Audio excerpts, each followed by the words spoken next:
तो इस सत्र की शुरुआत करने से पहले मैं आपको इस कोर्स के बारे में थोड़ा सा बता देना चाहता हूँ, क्योंकि वैसे तो आप सभी लोग जानते हैं कि ये जो कोर्स है ये 18 दिनों तक चलेगा। और भगवत गीता में भी 18 अध्याय हैं। तो हम हर दिन एक अध्याय जो है वो पढ़ेंगे। और देखिए, वैसे तो भगवत गीता बहुत ज्यादा बड़ी है, मतलब कि 700 श्लोक हैं करीब करीब, तो उसको हम लोग डिटेल में तो नहीं पढ़ सकते। तो हर एक दिन हम लोग ऐसा उस अध्याय के सारांश रूप में हम लोग जानने का प्रयास करेंगे, जिससे कि अगर आप लोग फिर अपने खुद से अगर उस अध्याय को पढ़ते हैं या फिर भगवत गीता को पूरी पढ़ने का प्रयास करते हैं तो आपके लिए आसानी होगी। तो इस कोर्स का, इस सत्र का, ये जो 18 दिवसीय कोर्स है, इसका उद्देश्य यही है कि हम लोग जब खुद से पढ़ें तो हमें क्या है, परेशानी ना हो। क्योंकि पहले भी ऐसा होता था कि हम लोग अपने से स्टार्ट करते थे लेकिन नहीं हो पाते थे, हम लोग नहीं समझ पाते थे, तो हम लोग उसको बंद करके रख देते थे भगवत गीता।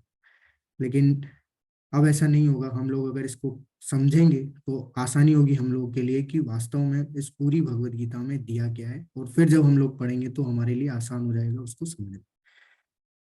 दूसरा ये कि ये सर्टिफाइड कोर्स है। जैसे कि आप लोग जानते हैं कि इसमें अगर आप 18 दिन तक क्लास अटेंड करते हैं और क्विज जो होती है वो अगर आप देते हैं तो उसके बाद आपको जो है एक सर्टिफिकेट मिलेगा।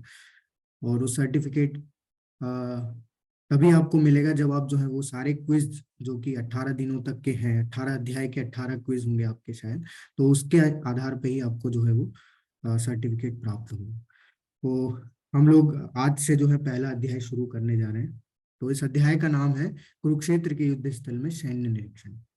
तो ये जो कोर्स है ये किसके द्वारा जो है चलाया गया है, ये है इस्कॉन राधा गोविंद मंदिर मैंगलोर से जो है ये चला आ रहा है, जो कि हमारे जो अध्यक्ष हैं हिज ग्रेस नामनीश दास प्रभु जी, उनके अ, अंतर्गत हम लोग ये सब जो है कोर्स सीखने का प्रयास कर रहे हैं। तो आइए हम लोग इस कोर्स की शुरुआत करते हैं। लेकिन सबसे महत्वपूर्ण बात ये आती है कि अगर हम लोग ये जो पढ़ रहे हैं, जो भी भगवत गीता यहाँ समझेंगे, वो उसके पीछे संघर्ष क्या है ये जानना बहुत ज्यादा जरूरी है। क्योंकि ये जो भगवत गीता हम लोग आज सीखने का प्रयास कर रहे हैं, इतना आसान तरीके से हम लोग जो है घर बैठे सीख रहे हैं इसको, तो इसके पीछे संघर्ष है। तो उस संघर्ष को जानने का प्रयास करेंगे, और किन की शिक्षाओं पे ये जो है आधारित है, वो भी हम लोग थोड़ा सा उसके बारे में जानने का प्रयास करते हैं। तो ये जो आप सामने फोटो देख रहे हैं, ये फोटो है भक्तिवेदांत स्वामी प्रभुपाद जी, जो कि कौन है, फाउंडर आचार्य हैं अंतर्राष्ट्रीय कृष्ण भावनामृत संघ, जो कि आप लोग सब जानते हैं, ISKCON, international society for Krishna consciousness. तो इन्हीं के संघर्ष के कारण जो है हम लोगों के पास ये भगवत गीता आई, और जिसके माध्यम से, जिनकी शिक्षा के पर आधारित हम लोग क्या सीख रहे हैं, आज भगवत गीता को इतना आसानी से सीख रहे हैं। तो थोड़ा सा इनके बारे में हम लोग जानते हैं, क्योंकि जब तक हम लोग किसी चीज के संघर्ष के बारे में नहीं पता करते हैं तब तक हमारी जो है रुचि उसके अंदर जागृत नहीं हो पाती। तो इसलिए हम लोग पहले थोड़ा सा जानने का प्रयास करते हैं। तो प्रभुपाद जी, जब पहले उनका नाम था अभय चरण, तो ऐसे लिखा जाता है, हिज डिवाइन ग्रेस एसी भक्ति वेदांत स्वामी। तो एसी यानी अभय चरणारविंद भक्ति वेदांत स्वामी श्रील प्रभु। तो पहले उनका नाम अभय चरण था, लेकिन जब उन्हें दीक्षा मिली तब उन्हें जो है पूरा जो है उन्हें भक्ति वेदांत की जो है उपाधि दी गई। भक्ति वेदांत एक उपाधि है जो कि दी जाती है जब व्यक्ति शास्त्रों में पूर्णतः निपुण है। तो पूरी भक्ति के माध्यम से जो है पूर्णतः निपुण हो जाता है, वो भक्ति वेदांत की एक उपाधि दी जाती है। तो प्रभुपाद जी का जन्म जो है वो 1896 में कोलकाता में हुआ था। एक भक्त परिवार में हुआ था। उनके पिताजी जो है, उनके माताजी सभी भक्त थे। और वहीं से जो है उनकी जो कृष्ण भावनामृत की जर्नी थी, वो उनके पिताजी और उनके माताजी के माध्यम से ही वो स्टार्ट हुई थी। बचपन से ही जो है वो भक्ति में अपने पिताजी के साथ में लग गए थे। और जैसे जैसे वो बड़े हुए, उन्होंने अपनी शिक्षा जो है पूरी की। और उस समय पे क्या हमारा देश आजाद नहीं हुआ था, तो उन्होंने स्वतंत्रता आंदोलन में भी जो है वो अपनी हिस्सेदारी दी, महात्मा गांधी के साथ में, सुभाष चंद्र बोस जी के साथ में। लेकिन एक समय की बात थी कि उनके जो शहर था उसमें एक महाराज जी आए, एक गुरु महाराज आए, जो कि कृष्ण भावनामृत का प्रचार कर रहे थे। और जब प्रभुपाद जी उनसे मिले तो उनसे बहुत ही ज्यादा जो है वो प्रभावित हुए।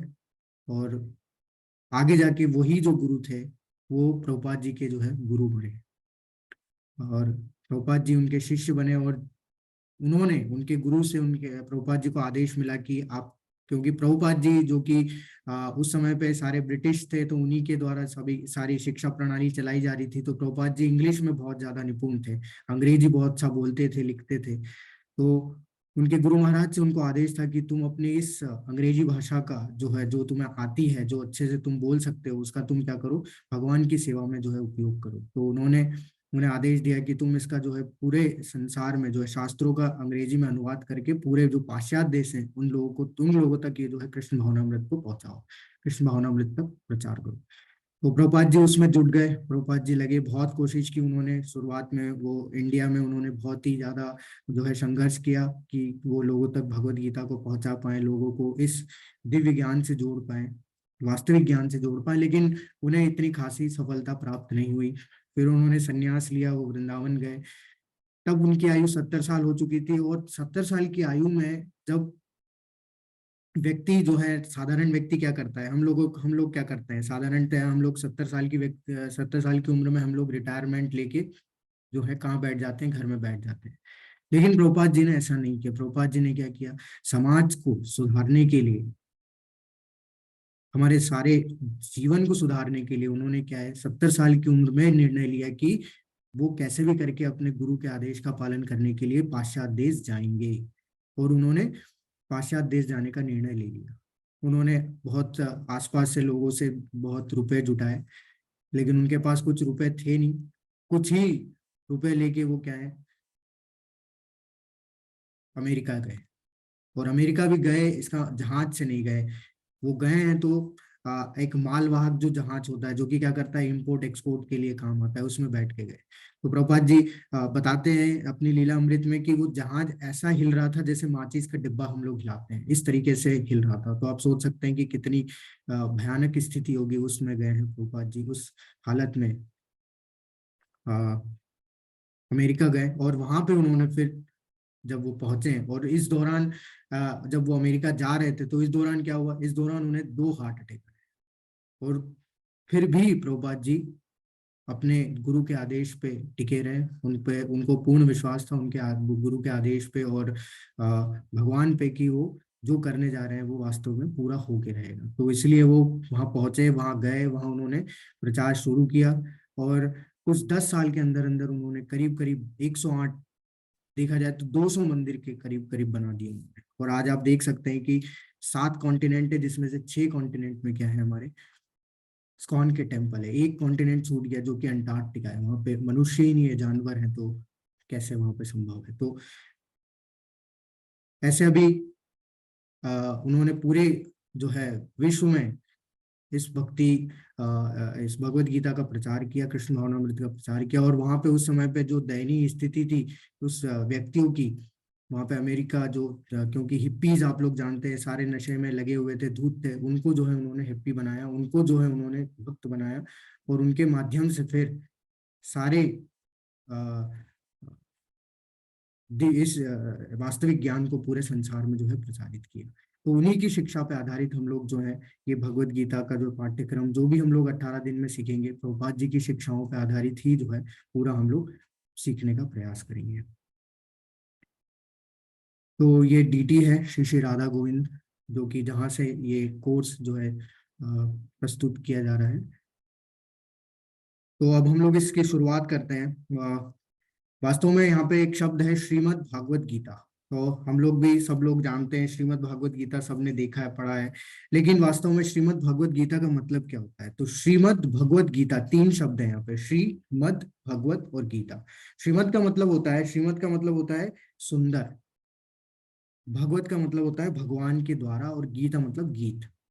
तो भगवान के द्वारा एक सुंदर सुंदर गीत, मतलब भगवान जो भी बोलते हैं वो क्या हो जाता है, वो गीत बन जाता है। तो भगवान के शब्द क्या होते हैं, जैसे वेद है, पुराण है, उपनिषद है, ये सब क्या है, भगवान के शब्द हैं, भगवान की वाणी है। तो भगवान के जो भी कार्य होते हैं वो क्या होते हैं, वो दिव्य होते हैं। और भगवान इसकी पुष्टि 4थे अध्याय में कर लेंगे। हम लोग देखेंगे कि भगवान जो भी कार्य करते हैं वो सब क्या होते हैं, दिव्य होते हैं। इसलिए इस गीता को गीतोपनिषद भी बोला जाता है। क्यों? क्योंकि ये क्या है, भगवान की वाणी है। ये एक ऐसा गीत है, हम लोग देते हैं अब ऐसा, ये एक ऐसा गीत है जो कि अब अगर आपने देखा होगा बॉलीवुड में जो कुछ गाने आते हैं, ठीक है, और फिर बॉलीवुड टॉलीवुड जो भी आप देख सकते हैं, जो भी हमारे इसमें फिल्म इंडस्ट्री में जो भी गाने आते हैं, वो कभी भी जो है शाश्वत नहीं रहते हैं ना, वो कभी भी हमेशा बने नहीं रहते हैं। क्या होता है, एक आता है, एक गाना आता है, वो फेमस होता है कुछ समय तक, फिर दूसरा आ जाता है, फिर वो पुराना वाला जो है वो भूल जाते हैं लोग। तो ऐसा ऐसा ही होता रहता है। लेकिन ये जो गीत है, आप इसको देखिए, ये 5,000 साल पहले भी उतना ही फेमस था और आज भी उतना ही फेमस है। इसलिए आज आज सभी हम लोग इकट्ठे होकर इसको क्या कर रहे हैं, इसको समझने का प्रयास कर रहे हैं। तो ये गीता की क्या है, महिमा है। अभी यहाँ पे एक प्रश्न आता है कि भगवान ने अर्जुन को जो भगवत गीता बोली है, वो वास्तव में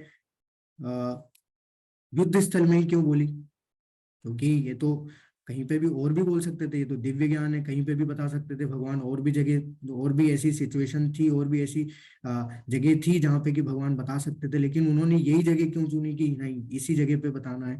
तो देखिए, इसका उत्तर भी हमें इसी उससे मिलता है कि वास्तव में क्या है कि भगवत गीता का प्रयोग हमें कब करना है, ये भगवान हमें सिखाते हैं इस तरीके से। क्योंकि भगवत गीता का प्रयोग हम लोग कब करेंगे, जब हमें पता चलेगा कि वास्तव में विषम परिस्थिति क्या है। विषम परिस्थिति यानी ऐसी परिस्थिति जिसमें कि हम लोग निर्णय नहीं ले पाते कि क्या हमें करना चाहिए, क्या हमें नहीं करना चाहिए, क्या हमारे लिए सही है, क्या हमारे लिए गलत है, क्या हमारे लिए श्रेष्ठ है, क्या हमारे लिए श्रेष्ठ नहीं है। ये सब विषम परिस्थितियां होती है। और युद्ध स्थल से ज्यादा विषम परिस्थिति क्या हो सकती है, जिसमें कि शायद सब कुछ सर्वनाश होता है। तो इसलिए भगवान ने उस विषम परिस्थिति को चुना, जिससे कि हम लोग भी, जब हम लोगों तक ये भगवत गीता है, तो हम भी क्या करें, हमारी विषम परिस्थिति में इसका उपयोग करने का प्रयास करें। दूसरा एक और कारण ये है कि भगवान ने युद्ध स्थल क्यों चुना, क्योंकि क्या होता है, जब भी आपने देखा होगा कि जब भी लड़ाइयाँ होती है, देखा आपने रोड पे देखा होगा ना कि कहीं अगर कोई दो व्यक्ति लड़ने स्टार्ट कर देते हैं, तो जो आसपास के जो व्यक्ति कितना भी महत्वपूर्ण काम क्यों ना हो, वो उसको रुक के जो है उस लड़ाई को देखने के लिए खड़े हो जाते हैं। वैसे ही महाभारत का जो युद्ध था वो क्या है, बहुत ही विशाल था।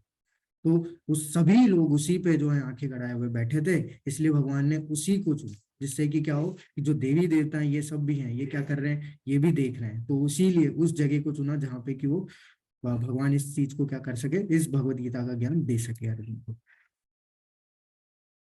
अर्जुन की माया को कृष्ण की व्यवस्था समझना होगा। यदि अर्जुन भ्रमित नहीं होता तो कृष्ण को भगवत गीता बोलने के लिए कोई आवश्यकता नहीं होती। अर्जुन भगवत गीता के स्पष्ट पहले श्रोता हैं, फिर भी भगवत गीता सभी के हित के लिए है।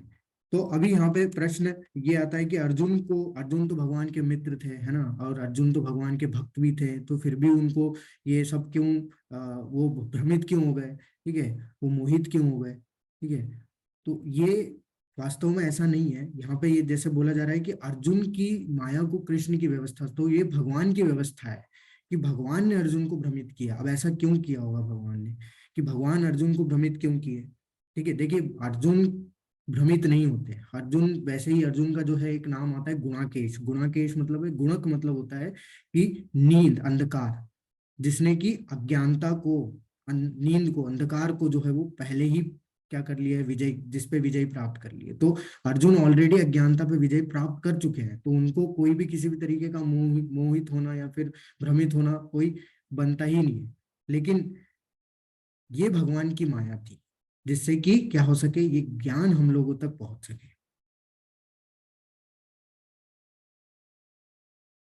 तो भगवान क्या करते हैं, भगवान अपने कार्यों को जो है करने के लिए क्या करते हैं, अपने ही भक्तों को क्या बनाते हैं, एक निमित्त मात्र बनाते हैं। तो उन्होंने एक व्यवस्था की, और भगवान इसकी पुष्टि भी करते हैं। भगवान 11वें अध्याय में बोलते हैं, निमित्त मात्रम भव सव्य साची। हम लोग आगे जब जाएंगे 11वें अध्याय तक, तो उसमें बताऊंगा मैं आपको कि भगवान वो बोलते हैं कि निमित्त मात्रम भव सव्य साची, की यानी तुम एक निमित्त मात्र हो, तुम केवल एक जरिया हो। कौन, कैसा जरिया? हम लोगों तक भगवत गीता को पहुंचाने का। मतलब अर्जुन को जो भी प्रश्न, अब अर्जुन के जो भी प्रश्न यहाँ हम लोग देखेंगे, वो उनके नहीं है, बल्कि किसके होंगे, वो हमारे प्रश्न होंगे, जो कि हम लोगों की तरफ से अर्जुन जो है वो किससे पूछ रहे हैं, भगवान से पूछ रहे हैं। वो सारे हम लोगों के हित के लिए पूछे जा रहे हैं। अब यहाँ पे एक सबसे महत्वपूर्ण चीज आती है कि अर्जुन से हम लोग क्या सीखते हैं, है ना? तो अर्जुन हमें क्या सिखा रहे हैं यहाँ से, अर्जुन से हम लोग क्या सीख सकते हैं? तो अर्जुन से हम लोग ये सीख सकते हैं कि हमने जीवन में ना जिज्ञासा करनी चाहिए। क्योंकि अगर जिज्ञासा नहीं करेंगे तो वास्तव में हम लोग कभी भी इस मार्ग में आगे नहीं बढ़। तो अगर अर्जुन जिज्ञासा नहीं करते तो शायद भगवत गीता हम लोगों तक नहीं पहुंच पाती। तो ये व्यवस्था तो भगवान की थी, लेकिन जिज्ञासा किसकी हुई? अर्जुन ने, क्योंकि उनने जिज्ञासा करी तभी तो भगवान ने सारे प्रश्नों के उत्तर जो है दिए। प्रश्न पूछते गए अर्जुन और वो उत्तर हम लोगों तक आते गए, भगवत गीता हमारे तक पहुंच गई। तो जितने भी हमारे शास्त्र हैं वो सब क्या है, वास्तव में जिज्ञासा के ही कारण हम लोगों तक पहुंचे हैं। जैसे अगर आप देखेंगे श्रीमद् भागवतम जो है, वो श्रीमद् भागवतम किसकी जिज्ञासा के कारण से ही? परीक्षित महाराज। परीक्षित महाराज कौन है? अभिमन्यु के पुत्र। अभिमन्यु कौन है? अर्जुन के पुत्र। तो अर्जुन के जो पोते हैं परीक्षित महाराज, उन्होंने जिज्ञासा की थी, तो सुखदेव गोस्वामी ने उन्हें श्रीमद् भागवतम सुनाई और वो हम लोगों तक पहुंची।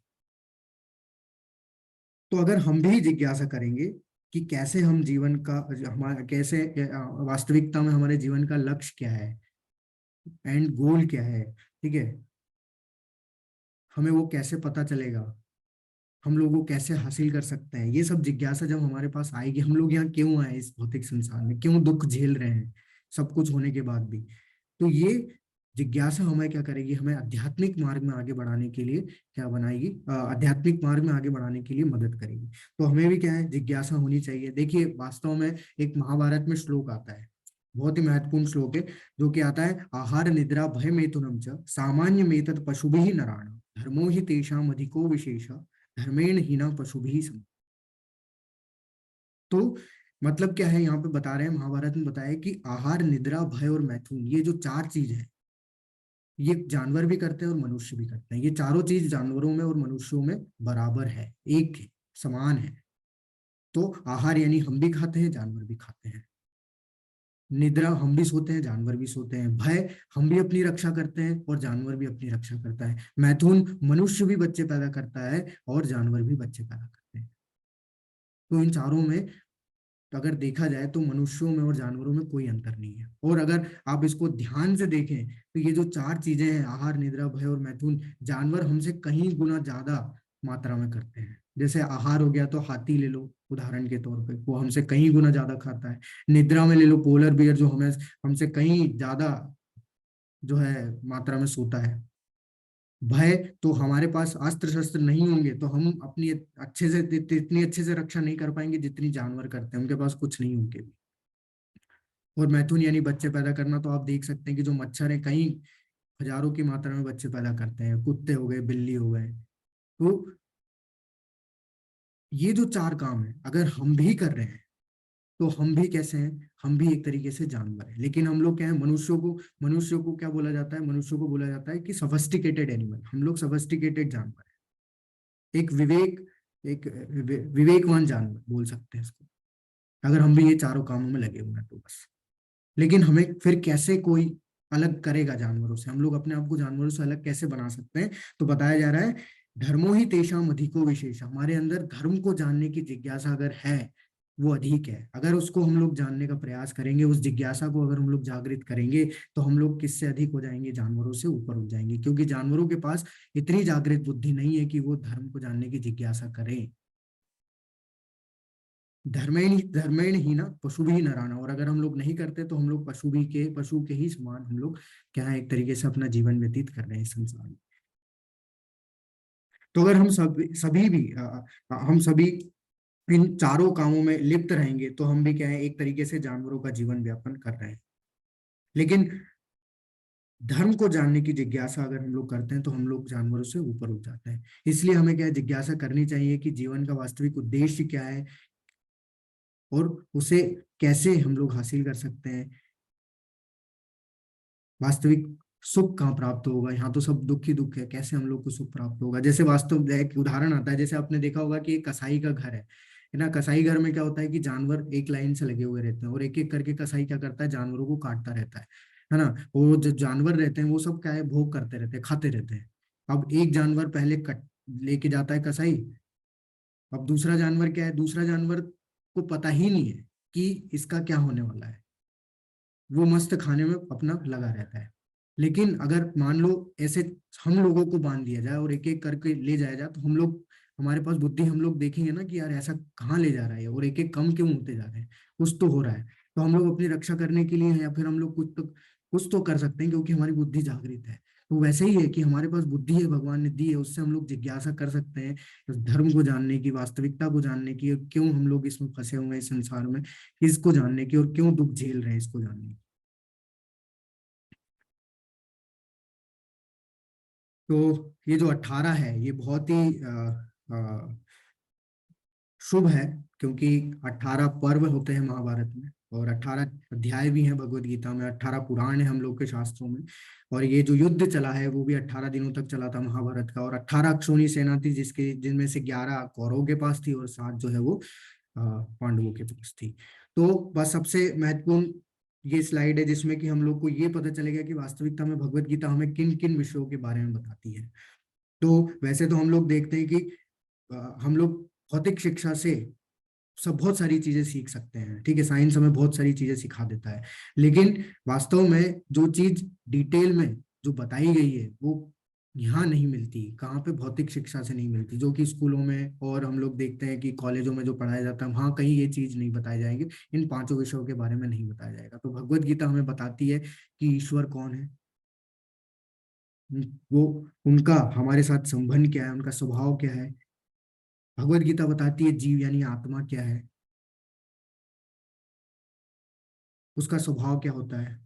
प्रकृति, वास्तव में प्रकृति क्या है, कैसे कार्य करती है, किसके अधीन कार्य करती है, कैसे हम लोग प्रकृति में बन जाते हैं। कर्म, तो सब लोग सिर्फ इसके इसी के माध्यम से कर्म के ही कारण भगवत गीता को जानते हैं, लेकिन कर्म एक विषय है। तो वास्तव में हमें पता चलेगा कि कैसे कर्म हमें करने हैं, कैसे कर्म हमें नहीं करने हैं, कौन से कर्म हमें इस संसार से बांधते हैं, कौन से कर्म हमें इस संसार से मुक्त कर सकते हैं। और सब दूसरा सबसे लास्ट है पांचवा, काल। काल मतलब कि समय। वास्तव में काल की वास्तविक परिभाषा क्या है ये भगवान हमें इस पूरे इस भगवत गीता में हमें बताएंगे। तो इन पांच विषयों के बारे में हमें कहीं और जानने नहीं मिलेगा, जो कि सिर्फ और सिर्फ हमें कौन बता सकता है? आध्यात्मिक विज्ञान ही इन पांचों विषयों के बारे में हमें अच्छे से बता सकता है। ये आप सभी लोग भी, आप में से कुछ लोग जानते ही होंगे कि जो पूरे भगवत गीता है उसमें 700 श्लोक हैं। 700 में से सबसे ज्यादा जो श्लोक बोले गए हैं वो किसके द्वारा? भगवान के द्वारा बोले गए हैं।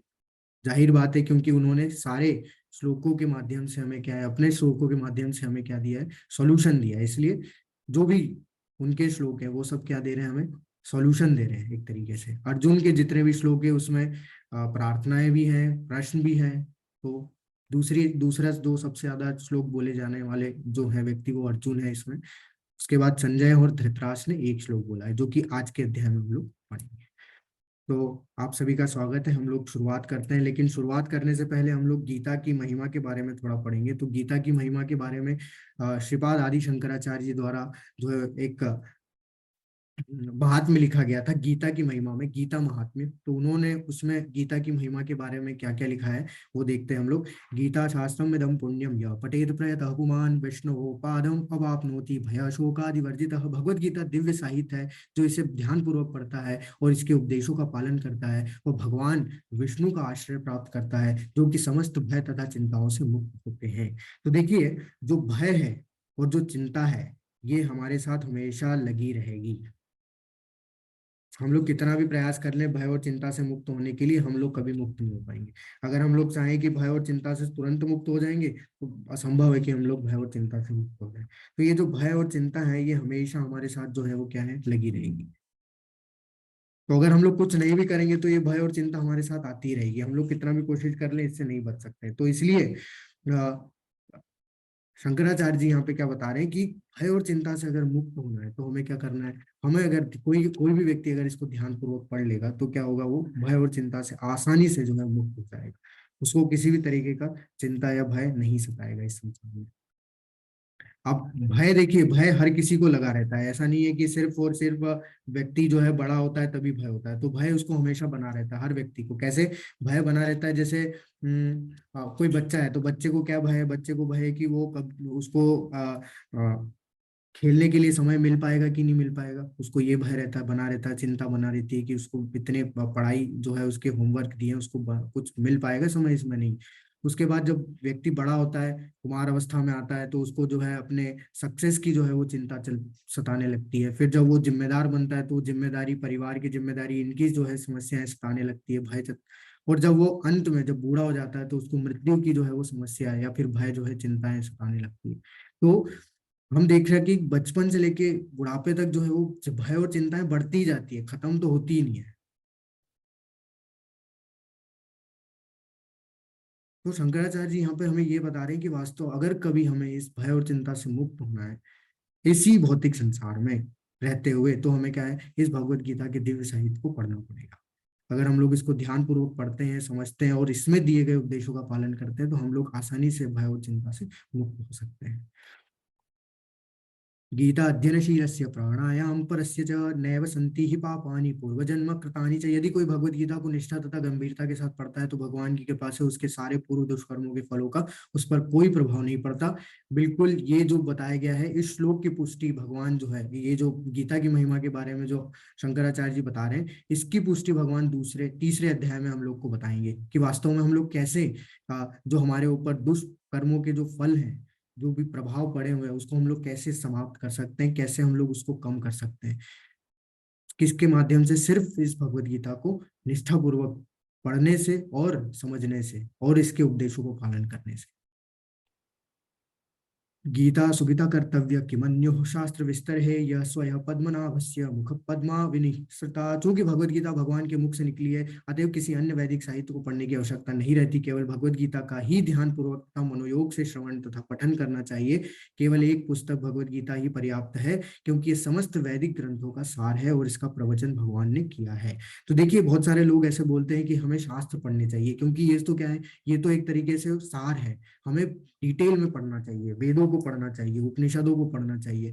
अभी मैंने आपको बताया कि भगवत गीता में 700 श्लोक है और हम 18 दिन में इसको कवर कर रहे हैं, एक एक अध्याय को। फिर भी हम लोग क्या है, सिर्फ सारांश देख रहे हैं।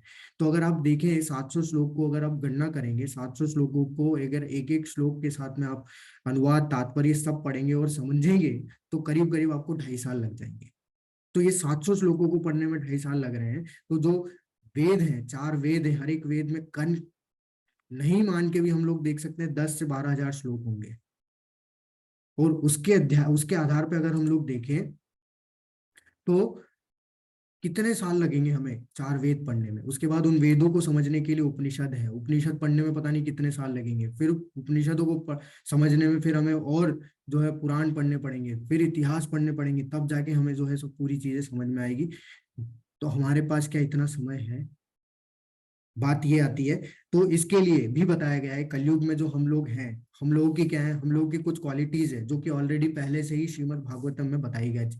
तो जो ऋषि मुनि थे उन्होंने ये बताया गया है कि प्रायेण अल्पायुष सभ्य कलामस्मिन युगे जना मंदा सुमंद मतियो मंद भाग्या ही पुत्र। तो श्रीमद् भागवतम में आता है कि कलयुग के लोग जो होंगे वो कैसे होंगे, वो पहले ही बता दिया था उन्होंने कि वो प्रायण अल्प आयु, इनकी आयु बहुत कम होगी। अब आप सोच सकते हैं कि हमारी आयु बिल्कुल कम है, क्योंकि पहले लोग 100-100 साल तक जीते थे। अब जैसे जैसे आगे आगे बढ़ता जा रहा है, अब तो लोग जो है बचपन में भी मर जा रहे हैं। नहीं तो कोरोना में तो आप सब देख ही चुके हैं कि कैसा हाल है। तो हम लोग की आयु बहुत कम है। हम लोग इस आयु के माध्यम से, इस आयु के आधार पे हम लोग ये नहीं डिसाइड कर सकते कि पूरे वेदों को हम लोग पढ़ लेंगे। हमारे पास है ही नहीं समय, हमें यही नहीं पता ना कि कब हमारी मृत्यु होगी। तो हम लोग कभी भी, कभी किसी भी व्यक्ति की कभी भी किसी भी समय मृत्यु हो सकती है। तो हमारी आयु बिल्कुल कम है। दूसरी चीज है, कला वस्मिन युगे जना मंदा सुमंद मतियो। मंद यानी कि हम लोग आलसी हैं। तो बताया गया है कि कलयुग के लोग आलसी होंगे। सुमंद यानी कि वो बुद्धि में भी कमजोर होंगे। और मंद भाग्य ही, और क्या होगा, उनका भाग्य भी जो है वो क्या होगा, इतना प्रबल नहीं होगा। दूसरा, उपद्रता, और वो हमेशा एक दूसरे से झगड़ते हैं, एक दूसरे की टांग खींचने में ही लगे रहेंगे, और हम लोग यही करते हैं। तो इनकी इस क्वालिटीज के कारण, इस क्वालिटीज के बेसिस में हम लोग नहीं सीख सकते इन सारे सारे सभी वेदों को, या फिर इन सभी पढ़ने के योग्य ही नहीं है। तो इसलिए क्या हुआ कि शंकराचार्य जी इसकी पुष्टि कर रहे हैं कि अब सारे वेदों को, पुराणों को पढ़ने का जरूरत है ही नहीं। अगर सिर्फ और सिर्फ पूरे ध्यान पूर्वक मनोयोग से इस भगवत गीता का श्रवण भी कर लिया और इसको सुन भी लिया, तो क्या होगा कि सारे वेदों और शास्त्रों का जो है हम लोग सार जान जाएंगे। फिर हमें उनको पढ़ने की आवश्यकता नहीं रहेगी। सर्वोपनिषदो गावो दुग्धा गोपाल नंदन पार्थो वत्सः सुधी भोक्ता दुग्धम गीतामृतम महत। तो ये गीतोपनिषद भगवत गीता जो समस्त उपनिषदों का सार है, गाय के तुल्य है और ग्वाल बाल के रूप में विख्यात भगवान श्री कृष्ण इस गाय को दूह रहे हैं। अर्जुन बछड़े के समान है और सारे विद्वान तथा शुद्ध भक्त भगवत गीता के अमृतमय दूध का पान करने वाले हैं। तो यहाँ पे बहुत ही अच्छे से उन्होंने शंकराचार्य जी ने जो है कंपैरिजन किया है गाय से। तो यहाँ पे बताया गया है कि जो गाय है उसको भगवत गीता के तुल्य माना गया है, बताया गया है। शंकराचार्य जी बताते हैं कि जो गाय है वो भगवत गीता के समान है, ठीक है। और जो बछड़ा है वो कौन है? अर्जुन है। तो अब गाय कब दूध देती है? जब बछड़ा ही दूध पीता है तभी जो है गाय दूध देती है। तो अर्जुन के माध्यम से ही क्या हो रहा है, हम लोगों तक क्या आ रहा है? भगवत गीता का ज्ञान आ रहा है। जो दूध है वो क्या है? ज्ञान है। और वो कौन दूध है? वो भगवान निकाल रहे हैं उसमें से, हमें हम तक पहुंचा रहे हैं। तो क्या वो सिर्फ अर्जुन के लिए? तो क्या जो गाय का दूध होता है वो सिर्फ बछड़े के लिए होता है? नहीं। वैसे ही जो जो ज्ञान भगवान ने दिया है वो सिर्फ अर्जुन के लिए नहीं है। वो किसके लिए? वो सब हम लोगों के लिए है, जिससे कि हम लोग क्या कर सके? उस अमृतमय ज्ञान का या दूध का जो है पान कर सके।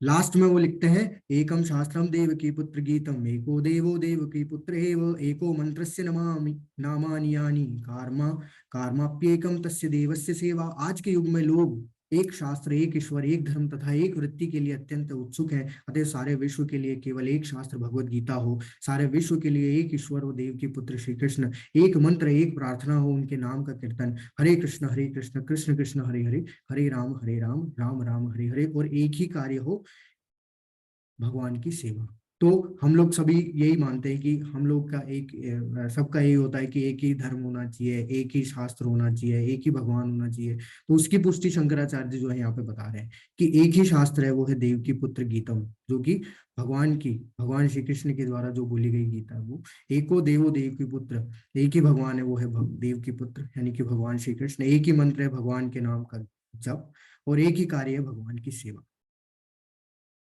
तो अब इस अध्याय की शुरुआत होती है। इस अध्याय का नाम है अर्जुन विषाद योग, और इससे पहले हमने देखा था सैन्य निरीक्षण में युद्ध स्थल में सेना का निरीक्षण करना।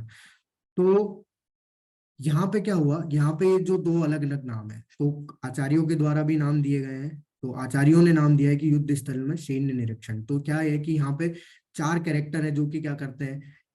युद्ध सेना का जो है निरीक्षण करते हैं। कौन कौन से चार कैरेक्टर हैं? एक तो धृतराष्ट्र, एक दुर्योधन है, और एक भगवान श्री कृष्ण है, और है अर्जुन। तो ये चारों जो है अपनी अपनी दृष्टिकोण से जो है सेना का निरीक्षण करते हैं। तो जैसे धृतराष्ट्र है, वो अपनी दृष्टिकोण से सेना का निरीक्षण कर रहे हैं। तो वो हम लोग देखेंगे अभी इसके जस्ट आने वाले स्लाइड में कि उनका दृष्टिकोण क्या था। तो मैं अभी आपको बता देता हूँ, अर्जुन जो धृतराष्ट्र का दृष्टिकोण था वो क्या था कि मेरे और पांडव के पुत्र जो है वो युद्ध कर रहे हैं नहीं कर रहे हैं। तो उनका सिर्फ एक ही मकसद था कि मेरे पुत्र और पांडव के पुत्र, वो दोनों को क्या कर दिए थे? अलग कर दिए थे। वास्तव में वो एक ही जगह एक ही परिवार के थे, लेकिन फिर भी उन्होंने क्या कर दिया था? दोनों को भिन्न भिन्न जो है वो अलग कर दिया था। इस तरीके से उनका दृष्टिकोण था सेना को देखने का। दूसरा दूसरा थे दुर्योधन। दुर्योधन भोग की भावना से देख रहे थे कि कैसे करके वो क्या करना चाहते हैं कि इस युद्ध को जीतना चाहते हैं और राज्य का, इस पूरे संसार पे अपना आधिपत्य जमाना चाहते थे। अर्जुन जो है वो क्या कर रहे थे? अपने परिवार वालों को देख रहे थे उस युद्ध स्थल में, रिश्तेदारों को, और वहीं से निकल के आता है अर्जुन विषाद योग। तो विषाद का मतलब होता है विलाप। अर्जुन क्यों विलाप कर रहे हैं, अर्जुन क्यों जो है वो दुखी हो गए हैं, शोकाकुल हो गए हैं, उसके बारे में हम लोग इस अध्याय में जानेंगे। धृतराष्ट्रोवाच धर्मक्षेत्रे कुरुक्षेत्रे समवेतायुयुत्सवः मामकः पांडवाश्चैव किम कुर्वत संजय। धृतराष्ट्र ने कहा, हे संजय, धर्म भूमि कुरुक्षेत्र में युद्ध की इच्छा से एकत्र हुए मेरे तथा पांडु के पुत्रों को ने क्या किया। अब यहाँ हम देखते हैं कि धृतराष्ट्र बोल रहे हैं कि मेरे और पांडु के पुत्र, यानी कि धृतराष्ट्र ने क्या किया? कौरवों और पांडवों को अलग अलग कर दिया। अगर हम देखें तो पांडु पुत्र भी एक तरह से क्या है? धृतराष्ट्र के पुत्र है, ये पुत्रों के समान ही है। क्यों? क्योंकि उनके पिता नहीं है। तो वास्तव में उनका रक्षक भी कौन है? धृतराष्ट्र ही है। उनका भी जो है पालनकर्ता कौन है? धृतराष्ट्र है। लेकिन फिर भी धृतराष्ट्र ने क्या किया? मोहवश क्या कर दिया? अपने और पांडु के पुत्रों को अलग कर दिया। तो इस श्लोक से हम लोग क्या सीखते हैं? इससे हम लोग क्या सीखते हैं कि दुनिया में जितने भी गलत कार्य हो रहे हैं उसकी जड़ क्या है? मैं और मेरा। तो ये जो मैं और मेरा की जो भावना है, उसी से हमारा क्या है, पतन होता है। इसके कुछ उदाहरण हमारे शास्त्रों में आते हैं, जैसे रावण रावण भी बोलता था कि सीता मेरी है। उससे हुआ क्या, उससे ये हुआ कि भगवान श्री राम आए और एक ही क्षण में जो है वो समाप्त हो गया। वैसे हिरण्यकश्यप भी बोलता था कि मैं ही भगवान हूँ, इस संसार में मैं ही शक्तिमान हूँ। और नरसिम्हा भगवान ने, आप जानते हैं क्या किया, एक ही क्षण में जो है उसका जो है वो वध कर दिया। तो जो भगवत गीता का पहला श्लोक है, हमें हमें बताता है कि हमें मैं और मेरा के भाव को छोड़ के, दृष्टिकोण को छोड़ के जो है कार्य करना चाहिए। लेकिन कैसे उसको छोड़ा जाए, वो हमें आगे भगवान भगवत गीता में आने आने वाले अध्याय में बताएंगे कि हम लोग कैसे मैं और मेरा की भावना को त्याग के जो है आगे बढ़ सकते हैं, सही ढंग से कार्य कर सकते हैं। दूसरी चीज यहाँ पे देखने के देख सकते हैं आप कि धर्म क्षेत्र कुरुक्षेत्र, यहाँ पे धर्म क्षेत्र कुरुक्षेत्र को धर्म क्षेत्र के नाम से जाना गया है, बोला गया है। कौन बोल रहा है, ये धृतराष्ट्र स्वयं बोल रहे हैं। यानी कि धृतराष्ट्र जानते हैं कि कुरुक्षेत्र कैसा क्षेत्र है, धर्म क्षेत्र है। वहाँ धर्म की खेती होती है। क्षेत्र मतलब क्या है, कि वही फील्ड जहाँ पे की खेती हो रही है। तो वो ये, उन्हें एक भय था कि कहीं ना कहीं उनके जो पुत्र हैं वो तो अधर्म के खिलाफ, अधर्म के साथ में ही है, और जो पांडव हैं जितने भी पांडवों की जो सेना है वो धर्म के आधार पे ही कार्य करती है, धर्मों के सिद्धांत पे चलती है। तो उन्हें ये भय था कि कहीं ना कहीं ऐसा ना हो जाए कि ये लोग जो है एक दूसरे से जो है मिल जाएं और हाथ मिला लें और बंटवारा कर लें। तो वो चाहते थे कि कैसे भी करके समाप्त हो जाए। लेकिन वो भय के कारण वो क्या बोलते थे कि धर्म क्षेत्र कुरुक्षेत्र में जो है मेरे और पांडवों के पुत्रों के बीच में क्या हुआ। क्योंकि क्या होता है, जब भी किसान खेती करने जाता है तो क्या है, खेती करने में क्या होता है कि जो खरपतवार होते हैं, आपने देखे छोटे छोटे जो वीड्स होते हैं, जो पौधे होते हैं, वो क्या करते हैं, फसल को बिगाड़ देते हैं। तो किसान क्या करता है, उनको उखाड़ के फेंक देता है। तो वैसे ही यहाँ पे भी कि अधर्मियों का क्या है, उखड़ना निश्चित था। ये धृतराष्ट्र जानते थे, इसलिए वो क्या था, उनको भय था, इसलिए उन्होंने उस भय के कारण से क्या पूछा कि धर्म क्षेत्र कुरुक्षेत्र में मेरे और पांडवों के पुत्रों ने क्या किया। महाभारत में वर्णित धृतराष्ट्र तथा संजय की वार्ता इस महान दर्शन के मूल सिद्धांत का कार्य करती है। माना जाता है कि इस दर्शन की प्रस्तुति कुरुक्षेत्र के युद्ध स्थल में हुई, जो वैदिक युगों से पवित्र तीर्थ स्थल रहा है। इसका प्रवचन भगवान द्वारा मानव जाति के पथ प्रदर्शन हेतु तब तब किया गया जब ये दव्य श्लोक में स्वयं स्थित थे। तो वही चीज यहाँ पे प्रभुपाद जी बता रहे हैं कि वास्तव में धर्म क्षेत्र क्यों बोला गया है कुरुक्षेत्र को, क्योंकि वो एक तीर्थ स्थल के समान है। उसको वरदान प्राप्त थे कि वहां पे जो भी व्यक्ति की मृत्यु होगी वो क्या होगा, वो स्वर्ग की प्राप्ति करेगा, क्योंकि वो धर्म क्षेत्र था। वहां पे जो कुरु वंशज के जो सबसे वो पहले जो राजा थे कुरु, उन्होंने क्या किया था वहां पे धर्म की खेती के लिए जो है वहां बहुत प्रयास किए थे, जिससे कि सारे देवी देवता प्रसन्न होकर उन्हें ये वरदान दिए थे। अब जो है आगे बढ़ते हैं। अभी यहाँ पे क्या है कि जो दुर्योधन है, दुर्योधन क्या करता है, दुर्योधन देखता है सभी सेनाओं को, और वो संजय जो है वो बताते हैं किसको, धृतराष्ट्र को। तो धृतराष्ट्र क्या है, अंधे है, ठीक है। तो संजय को दिव्य दृष्टि प्राप्त हुई है किसके माध्यम से, व्यास देव जी के माध्यम से। क्यों, क्योंकि वो संजय उनके शिष्य है। तो संजय जो है वो पूरा वृतांत सुनाते हैं, कहाँ का, महाभारत में जो भी कुरुक्षेत्र में हो रहा है, किसको सुनाते हैं, धृतराष्ट्र को। वो बताते हैं, हे राजन, पांडुपुत्रों द्वारा सेना की व्यूह रचना देखकर राजा दुर्योधन अपने गुरु के पास गया और उसने ये शब्द कहे। अब क्या हुआ, दुर्योधन ने देखी, सारी रचना देखी, व्यूह रचना, और वो भयभीत हो गया। और वो भयभीत होके क्या किया, उसने अपने अपने योद्धाओं के पास गया। सबसे पहले वो जाता है द्रोणाचार्य अपने गुरु के पास में, क्या बोलता है, हे आचार्य, पांडुपुत्रों की विशाल सेना को देखें, जिसे आपके बुद्धिमान शिष्य द्रुपद के पुत्र ने इतने कौशल से व्यवस्थित किया है। देखिए, मैं आपको पहले बता देता हूँ कि ये जो भगवत गीता है ये महाभारत का हिस्सा है ना। तो इसमें हम लोग महाभारत नहीं पढ़ेंगे। ये एक तरीके से प्लॉट बन रहा है, एक तरीके से फाउंडेशन तैयार हो रहा है कि जिसके माध्यम से भगवान क्या देंगे, हमें ज्ञान देंगे। तो ये बिल्कुल भी एकदम ही डिफरेंट है, एकदम ही अलग है भगवत गीता किससे, महाभारत से। क्योंकि यहाँ भगवान हमें वास्तव में ये जो भगवत गीता है, मैनुअल ऑफ लाइफ है ये, हमारे जीवन का जो है एक तरीके से मैनुअल है, कैसे हमें अपने जीवन जीना है। तो यहाँ पे महाभारत नहीं पढ़ेंगे हम लोग, ये तो सिर्फ एक प्लॉट है कि कैसे भगवान किस आधार पे जो है ज्ञान दे रहे हैं, वो यहाँ से हम लोग को निकल के आएगा। तो हम लोग देखेंगे अंत में कि किसके आधार पे भगवान पूरा ज्ञान हम लोग को देंगे। तो यहाँ हुआ क्या कि दुर्योधन गया द्रोणाचार्य जी के पास में, गुरु द्रोण के पास में, और उनसे बोलता है कि जो आपका जो शिष्य है वो आपका जो है शत्रु है, उसी का पुत्र है। तो जो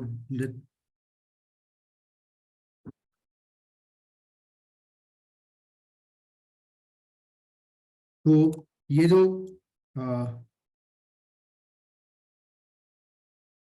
दुर्योधन है, मतलब दुर्योधन उनको क्या कर रहा है, एक तरीके से टॉन्ट मार रहा है कि आपने अपने शत्रु के जो पुत्र है धृतराष्ट्र, उसको आपने जो भी सिखाया है वो सब कुछ जो है वो आप ही पे जो है प्रयोग कर रहा है, मतलब आप ही के विरुद्ध प्रयोग कर रहा है। तो वो एक तरीके से टोंट मार रहा है कि देखिए आपके सिखाए गए कितने आ, आ, अच्छे ज्ञान से, ठीक है, वो कितनी बुद्धिमानी से क्या कर रहा है, वो व्यूह रचना वहां पे जो है सेना को उसने सजाया हुआ है, और वो आप ही के खिलाफ खड़ा हुआ है, क्योंकि वो आप ही को मारने के लिए आया है, क्योंकि वो अपने पिता के लिए आपसे बदला लेने के लिए आया है।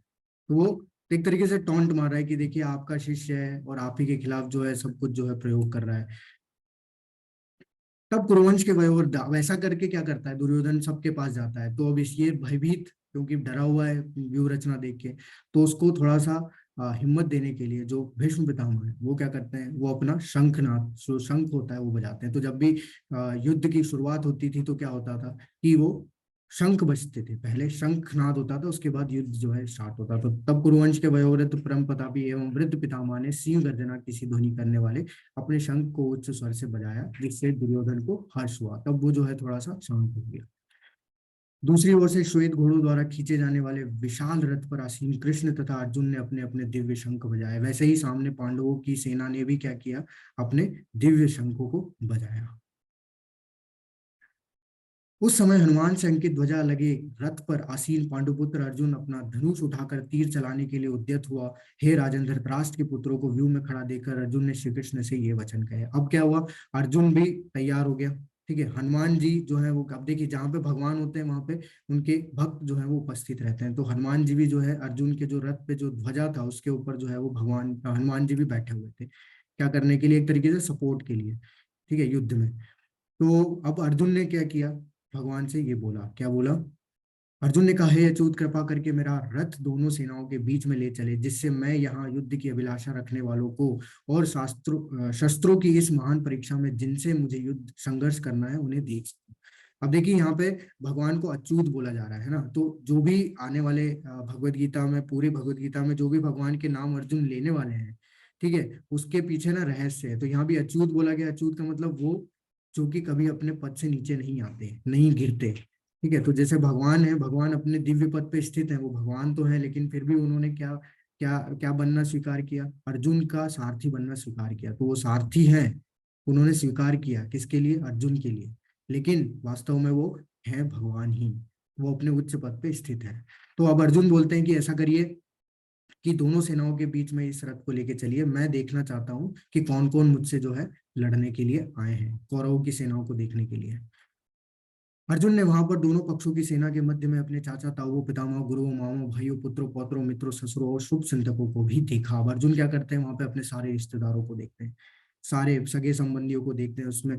अब उसमें अपने भाइयों को देखते हैं, अपनी बहन पितामहों को देखते हैं, गुरुओं को देखते हैं, मामाओं को देखते हैं, पोत्रों पोत्रियों ससुरों सबको देखते हैं, वो सारे पूरे रिश्तेदारों को देखते हैं, क्योंकि सभी लोग क्या कर रहे थे, उनसे युद्ध करने की उपेक्षा के अभिलाषा से जो है वहां एकत्रित हुए थे।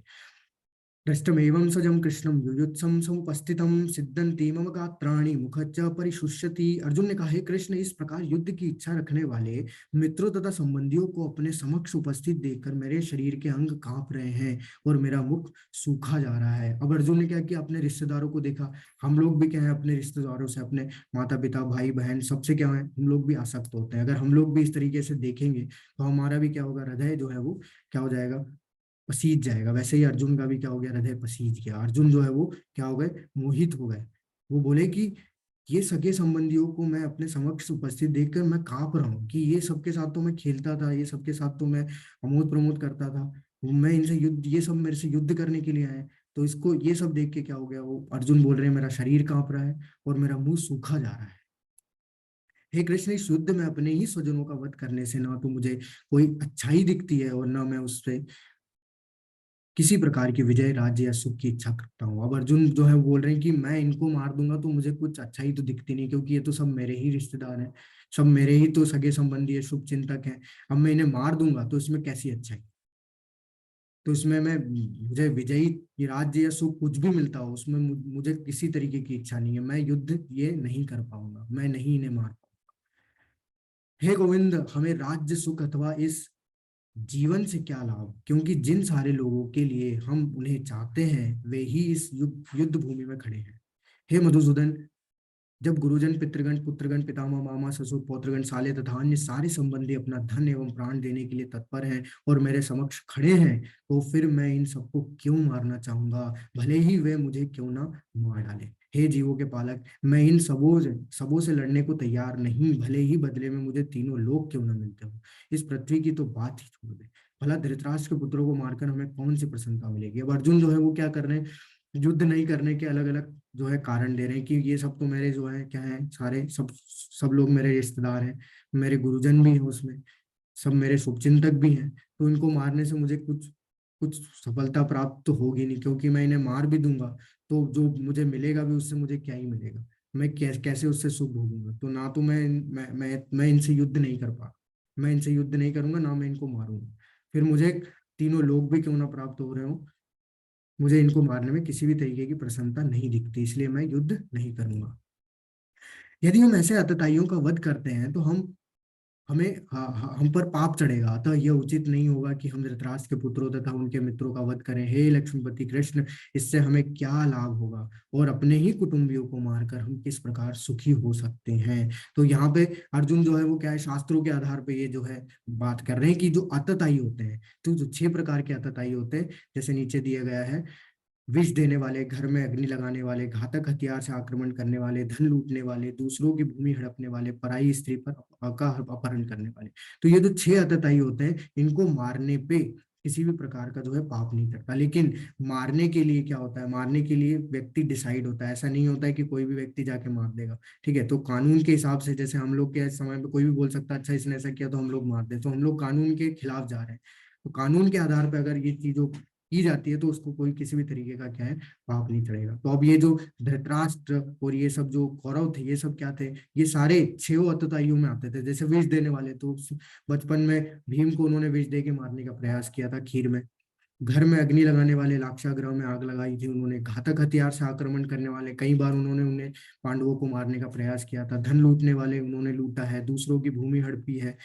पराई स्त्री है तो जो द्रौपदी है उसका चीर हरण किया था। तो ये 6 आतताइयों में आते थे, तो इनको वध करने में किसी भी तरीके की क्या थी, पाप के भोगी नहीं थे वो अर्जुन। लेकिन फिर भी वो मोहित हो गए थे, वो अपने परिवार वालों को देख के जो है वो क्या हो जाते, वो क्या हो गए थे, मोहग्रसित हो गए थे।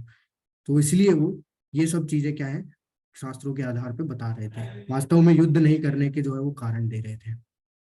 कुल का नाश होने पर सनातन कुल परंपराएं नष्ट हो जाती है और इस तरह शेष कुल भी अधर्म में प्रवृत्त हो जाता है। कृष्ण, जब कुल में अधर्म प्रमुख हो जाता है तो कुल की स्त्रियां दूषित हो जाती है और स्त्रीत्व के पतन से हे वृष्णिवंशी अवांछित संतानें उत्पन्न होती है। अब भगवान से अर्जुन बोल रहे हैं कि अगर मैं यहाँ सबको मार दूंगा तो ये जितने भी योद्धा हैं इनकी पत्नियां सब विधवा हो जाएगी।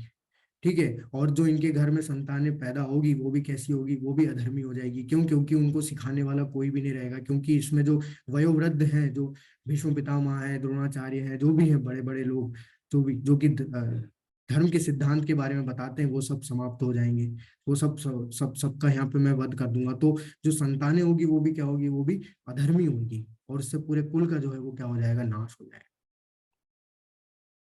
अवांछित संतानों की वृद्धि से निश्चय ही परिवार के लिए तथा पारिवारिक परंपराओं को विनष्ट करने वालों के लिए नारकीय जीवन उत्पन्न होता है। ऐसे पतित कुलों के पुरखे गिर जाते हैं, क्योंकि उन्हें जल तथा पिंड दान देने की क्रियाएं समाप्त हो जाती है। और इससे उससे क्या बोला उन्होंने कि अगर अधर्मी संतानें पैदा होगी तो वही क्या करेगी, जो व्यक्ति, जो भी मरे हैं, जो भी बूढ़े, जो भी पितर मरे हैं, उनके अगर वो पिंडदान करेंगे तो ऐसे अधर्मियों के हाथ से जब पिंडदान होगा तो जो पितर है वो भी क्या है, वो भी जो है नीचे गिर जाएंगे, वो भी जो है नरक, नीचे की योनियों को प्राप्त हो जाएंगे। तो इससे पारिवारिक परंपराएं तो नष्ट हो ही रही है, साथ साथ जो मर चुके हैं वो भी नीचे गिर जाएंगे। तो इससे तो विनाश ही विनाश है पूरे संसार में, हमारा मतलब पूरे परिवार का विनाश हो जाएगा। अब संजय बताते हैं, एव मुक्ताव अर्जुन संख्ये रथोपस्थ उपाविष्ट विसृज्य संशरम चापम शोक संविघ्न मानस। संजय ने कहा, युद्ध भूमि में इस प्रकार कहकर अर्जुन ने अपना धनुष तथा बाण एक ओर रख दिया और शोक संतप्त चित्त से रथ के आसन पर बैठ गया। अब क्या हुआ, अर्जुन सब सब कुछ बताने के बाद जो है वो एकदम भ्रमित हो गया, एकदम वो शोक से भर गया। इसलिए इसको अर्जुन विषाद बोला गया। क्यों? क्योंकि वो अपने जब सगे संबंधियों को देखा तो वो क्या हो गया, मोहित हो गया, आसक्त था बहुत ज्यादा। इसलिए इतना मोहित हो गया कि वो सब कुछ भूल गया, और उसने क्या किया कि वो अब असमंजस में आ गया कि वो करे क्या। इस असमंजस में उसने क्या किया, अपने धनुष और बाण को दोनों को जो है रथ पे रख दिया और विलाप करने लगा, रोने लगा। तो यहाँ पे अर्जुन ने 5 कारण दिए हैं। अगर आपने ध्यान दिया हो तो अर्जुन ने 5 कारण दिए युद्ध नहीं करने के। कि कौन कौन से 5 कारण है? पहला तो दया। तो जैसे ही जब भगवान श्री कृष्ण अर्जुन को दोनों सेनाओं के बीच में लेके जाते हैं तो अर्जुन को क्या दिखता है? सारे परिवार वाले दिखते हैं।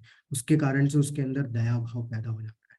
और उस दया भाव के कारण से क्या होता है कि वो बोलता है कि मैं युद्ध नहीं कर पाऊंगा, ये तो सब मेरे सगे संबंधी है। उसके बाद उस वो बोलता है कि ये तो, इनको मारने से मुझे क्या ही आनंद मिलेगा भगवान, क्योंकि ये तो सब मेरे रिश्तेदार हैं और इन्हें मार दूंगा तो उसमें मैं क्या आनंद भोगूंगा, क्योंकि सब समाप्त हो जाएगा।